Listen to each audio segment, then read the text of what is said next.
Hamas ने Gaza में जंग बंदी से मुतालिक अमरीका, कतर और मिस्र की हिमायत से मुजव्वज़ा मुआहदे पर अपना बाज़ाब्ता तहरीरी जवाब भेज दिया है।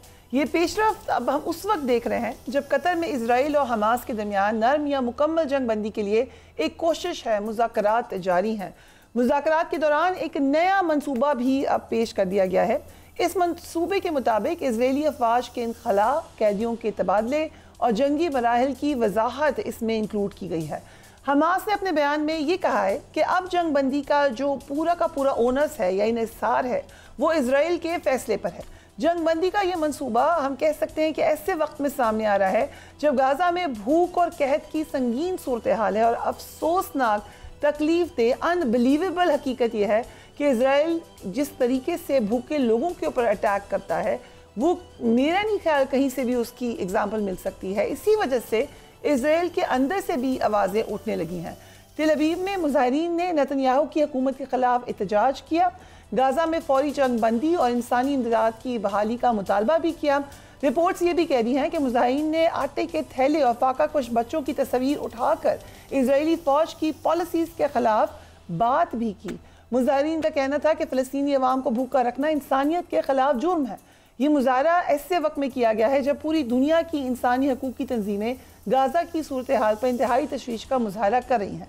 100 से ज़ायद बैनुल-अक़वामी इमदादी तंजीमों, इंसानी हकूक़ के गिरोहों ने भी गाजा में बड़े पैमाने पर खुराक की कमी से खबरदार करते हुए ये बार बार इस पर वो स्ट्रेस कर रहे हैं कि वो इस हवाले से फौरी तौर पर इंटरनेशनल मीडिया के इक़दाम देखना चाहते हैं। सो इंटरेस्टिंग डेवलपमेंट हम देख रहे हैं अराउंड द वर्ल्ड। इस पर अब बात कर लेते हैं। ब्रिगेडियर साहब, I'll start with you. क्या इस सूरत हाल का इसका कोई प्रेशर पड़ेगा? क्योंकि हम हमेशा वन साइडेड अगेन जैसे पाक भारत पे होता था, एक गलत किस्म की रिपोर्टिंग हम देखते रहे हैं मिडल ईस्ट में भी। लेकिन इतना जुल्म जब किया है इजराइल ने तो एक उसका ये नतीजा निकला है कि लोगों ने भी अब आवाज़ उठाना शुरू किया कि आप गलत रिपोर्ट करते हैं, जुल्म होता है वहाँ पर। क्या इसका कोई प्रेशर पड़ेगा? आई थिंक इसमें बेसिकली तो आई वुड से कि पिछले 2 साल से हम ये ट्रेजेडी देख रहे हैं।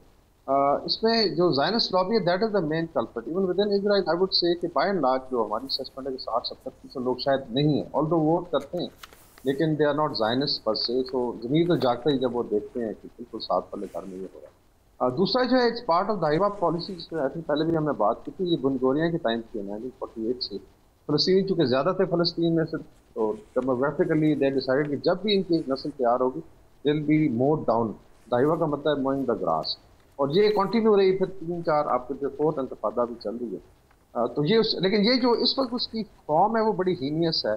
6 एटम बॉम्ब हिरोशिमा अगर आप पैरामीटर लेते हैं के बराबर डिलीवर किया जा सकता है ऑर्डिनेंस। और गजा बेसिकली अभी इमेजिन के 500 से 600 ट्रक तो पहले आया करते थे गाजा में, तो गाजा में कोई गंदम तो नहीं ऑर्गेनाइजेशंस करती। अब भी सुना है कि 10 से 12 ट्रक्स, और वो भी फिर इजराइल और आपको पता है अमेरिका मैनेज कर UNRWA को उन्होंने आउट कर दिया। तो स्टार्वेशन है बच्चे, और उसके अंदर आप अगर तादाद देखें लोग बर्ड हैं अंडर रूबल। इस बीइंग सेड के आधी आबादी तो जो आधे लेट्स टेक 70-80,000 का फिगर आ रहा है छात्रों का, 70,000 बंदा बर्ड है जो जिनको निकाला नहीं जा सकता। जस्ट इमेजिन के शहर में आप रह रहे हैं 21 लाख की आबादी और ये हो रहा है। तो मेरे ख्याल में it's apathy to loss of life हो चुकी है। उसके अलावा मैं तो हमेशा कसूरवार ठहराता हूँ जो नेबरिंग कंट्री स्पाइट के भी बड़ी बातचीत हो रही है।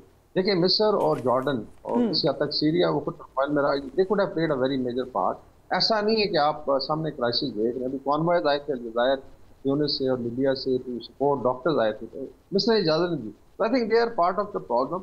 लेकिन अभी ट्रेजेडी का आई थिंक लेवल इतना हो चुका है कि by and large there is now an understanding कि it has to be stop. खुदा ना खासा भी चांसेस है कि शायद 21 लाख आबादी जो है वो ना शिकार हो जाए आलम का। तो ये आई वुड से कि ट्रेजेडी, और लेट्स सी अगर आलमी ज़मीर जागता है और OIC की थोड़ा जोर लगाती है चीज़ें मैनेज की जा सकती हैं। डिप्लोमेटिकली और इकोनॉमिकल बाइकआउट तो आप कर ही सकते थे ना, इतना तो कर सकते थे। इंडीड। एक और खबर यह है कि अमेरिका तवील अरसे से अपनी बहरी अफवाज के जरिए दुनिया में जदीद तरीन स्टेल्थ लड़ाका तैयारी रखने वाला कहा जाता था कि वाहिद मुल्क था।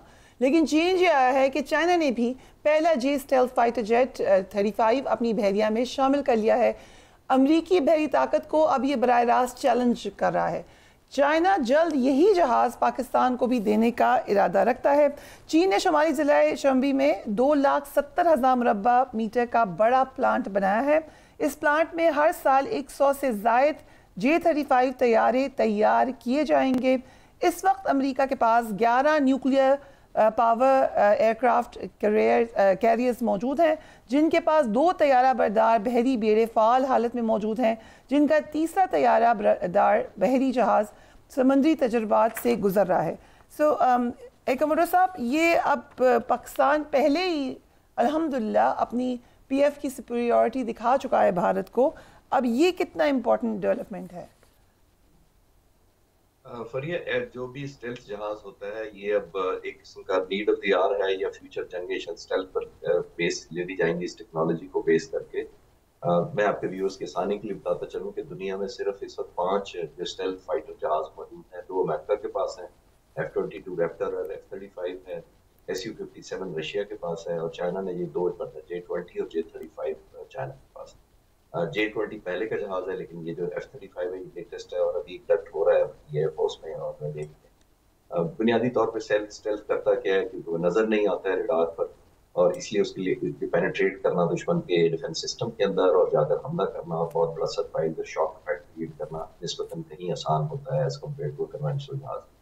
یہ بہت ایڈوانس ٹیکنالوجی ہے، اور ظاہر ہے پہلی دفعہ میں دیکھ رہا ہوں کہ چائنا نے مسلز شو کرنے شروع کیے ہیں امریکہ کو، کیونکہ امریکہ نے ظاہر ایئر کرافٹ کیریئر اوور پوری دنیا میں پھیلائے ہوئے ہیں، جس میں F-35 بھی ہے اور بہت سارے جہاز جو کیریئر بیسڈ ہیں وہ، جس سے ایک قسم کی ریچ بہت زیادہ ہو جاتی ہے، اسپیشلی اگر یہ جہاز ایئر کرافٹ کیریئر پر ڈپلائڈ ہوتا ہے تو آپ ظاہر ہے کسی بھی ایریا میں ہوں اس ریجن میں جا کر ٹریک کرنا بہت آسان ہوتا ہے اور آبزرو بھی نہیں ہوتا۔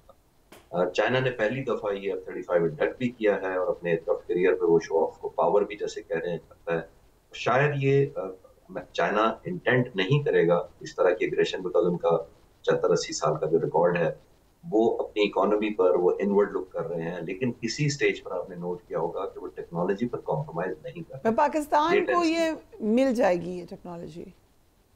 جی، پاک فضائیہ جو ہے اس وقت سیریسلی انگیج ہے، نہ صرف چائنا، امریکہ کے ساتھ بھی انگیج ہے، اور we want to have the best of the best. میں اس وقت یہ نہیں کہہ رہا کہ ہم کون سا خریدنے جا رہے ہیں، but J-35 is one of the best options, اس میں کوئی شک نہیں ہے، کیونکہ یہ ایک واحد جہاز ہے جو چائنا اگر ہمیں دے تو بہت ایک ٹرانسفارمیشن ہو جائے گی۔ انڈیا خود بنانا چاہ رہا ہے ایمکا کے نام سے، advance medium combat aircraft, جو انہوں نے خود بنانے کی کوشش کرنے کا اعلان کیا ہے، لیکن میرا خیال ہے وہ 15 سے 20 سال اس پروجیکٹ پر پیچھے ہوں گے۔ ان کو بھی مجبوراً اگر پاکستان کے پاس آ جاتا ہے تو بہت بڑا اسٹریٹجک ایڈوانٹیج اس ریجن میں ہمارے پاس آ جائے گا، اور بہت بڑا ایک ہماری پوٹینسی یا کیپیبلٹی یا ریچ جو ہے وہ بہت پاورفل ہو جائے گی، جس کے لیے انڈیا بہت پریشان ہے۔ Right, thank you so much gentleman for being on the programme. آج کے لیے اتنا ہی، لیکن پاکستان میں جو بھی ٹیکنالوجی کی ایڈوانسمنٹ ہوگی اس پر ہم آپ کو اپڈیٹڈ رکھیں گے۔